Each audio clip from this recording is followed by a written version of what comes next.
Hey everybody, Ross here, and this is Bible Study Silverstar. If this is your first time on this channel, click the first link down in the description, or if you'd rather just see what's been going on recently, click the second link in the description to go back to Exodus 9. Now, without further ado, I'm just going to jump right on in to Exodus 10, verse 1. Now the Lord said to Moses, "Go in to Pharaoh, for I have hardened his heart and the hearts of his servants, that I may show these signs of mine before him, and that you may tell in the hearing of your son and your son's son the mighty things I have done in Egypt, and my signs which I have done among them, that you may know that I am the Lord." So Moses and Aaron came in to Pharaoh and said to him, "Thus says the Lord God of the Hebrews, how long will you refuse to humble yourself before me? Let my people go, that they may serve me. Or else, if you refuse to let my people go, behold, tomorrow I will bring locusts into your territory, and they shall cover the face of the earth, so that no one will be able to see the earth. And they shall eat the residue of what is left, which remains to you from the hail, and they shall eat every tree which grows up for you out of the field.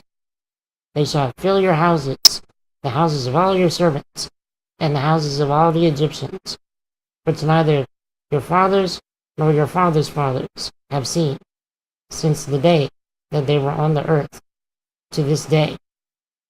And he turned and went out from Pharaoh. Then Pharaoh's servants said to him, "How long shall this man be a snare to us? Let the men go, that they may serve the Lord their God. Do you not yet know that Egypt is destroyed?" So Moses and Aaron were brought again to Pharaoh, and he said to them, "Go, serve the Lord your God. Who are the ones that are going?" And Moses said, "We will go with our young and our old, with our sons and our daughters, with our flocks and our herds we will go, for we must hold a feast to the Lord." Then he said to them, "The Lord had better be with you when I let you and your little ones go. Beware, for evil is ahead of you. Not so. Go now, you who are men, and serve the Lord, for that is what you desired." And they were driven out from Pharaoh's presence. Then the Lord said to Moses, "Stretch out your hand over the land of Egypt for the locusts, that they may come upon the land of Egypt, and eat every herb of the land, all that the hail is left." So Moses stretched out his rod over the land of Egypt, and the Lord brought an east wind on the land all that day and all that night. When it was morning, the east wind brought the locusts, and the locusts went up over all the land of Egypt and rested on all the territory of Egypt. They were very severe. Previously there had been no such locusts as they, nor shall there be such after them. For they covered the face of the whole earth, so that the land was darkened. And they ate every herb of the land, and all the fruit of the trees which the hail had left. So there remained nothing green on the trees or on the plants of the field throughout all the land of Egypt. Then Pharaoh called for Moses and Aaron in haste and said, "I have sinned against the Lord your God and against you. Now therefore, please forgive my sin only this once, and entreat the Lord your God, that he may take away from me this death only." So he went out from Pharaoh and entreated the Lord. And the Lord turned a very strong west wind, which took the locusts away, and blew them into the Red Sea. There remained not one locust in all the territory of Egypt. But the Lord hardened Pharaoh's heart, and he did not let the children of Israel go. And then the Lord said to Moses, "Stretch out your hand toward heaven, that there may be darkness over the land of Egypt, darkness which may even be felt. So Moses stretched out his hand toward heaven, and there was a thick darkness in all the land of Egypt 3 days. They did not see one another, nor did anyone rise from his place for 3 days. But all the children of Israel had light in their dwellings. Then Pharaoh called to Moses and said, "Go, serve the Lord. Only let your flocks and your herds be kept back. Let your little ones also go with you." But Moses said, "You must also give us sacrifice and burnt offerings, that we may sacrifice to the Lord our God. Our livestock also shall go with us. Not a hoof shall be left behind. For we must take some of them to serve the Lord our God.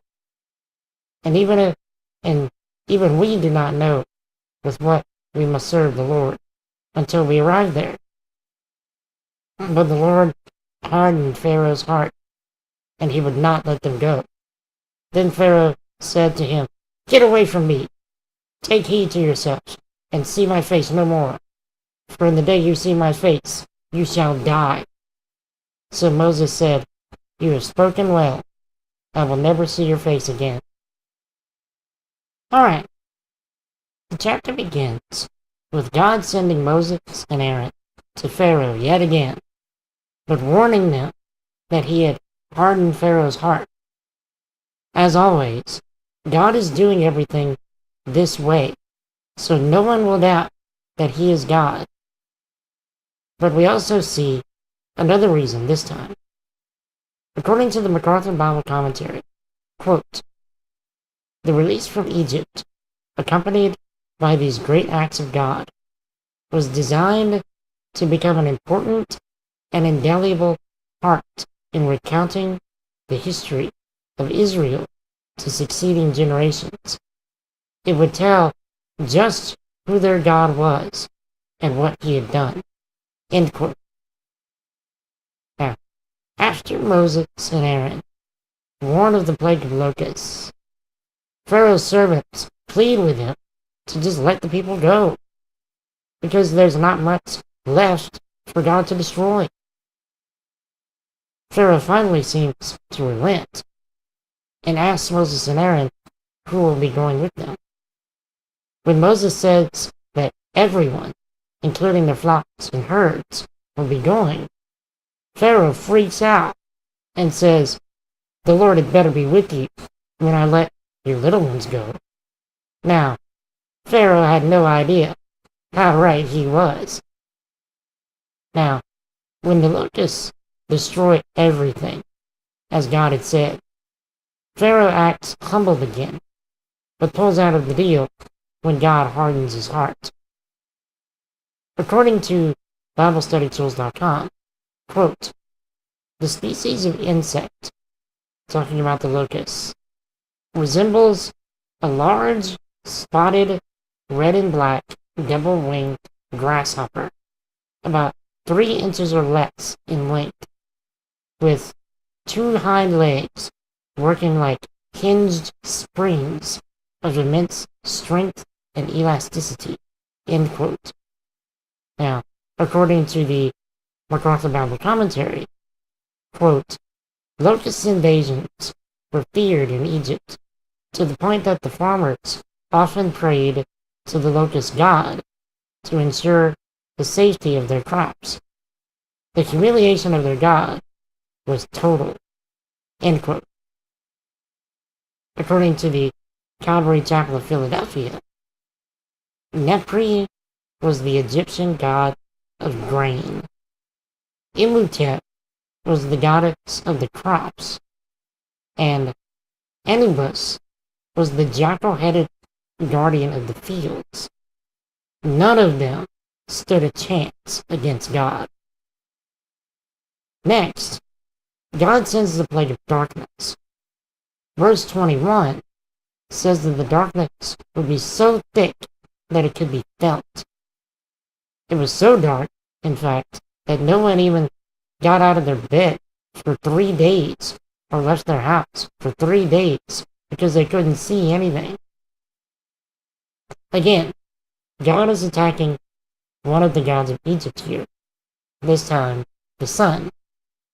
According to the MacArthur Bible Commentary, quote, theologically, such thick darkness directly challenges the faithfulness of the sun god, Ra, to provide warmth and sunshine from day to day, but also prevented any daily rituals from taking place. End quote. So Pharaoh tried bargaining again, saying that everyone but the livestock could go. When Moses refused, God hardened Pharaoh's heart again, causing him to threaten Moses and Aaron's lives if they came before him again. And finally, I bet Moses was glad to not have to deal with Pharaoh again. Because, I mean, think about it. Pharaoh has been a real pain up to this point. But anyway, that's all I have for today. Thanks for watching. If you have any comments, questions, feedback, or suggestions, leave them down below in the comments. And may God make you as Ephraim and Manasseh, to be fruitful where you are, and to forget the pain of your past. Thanks again for watching, and I will see you all soon in Exodus 11.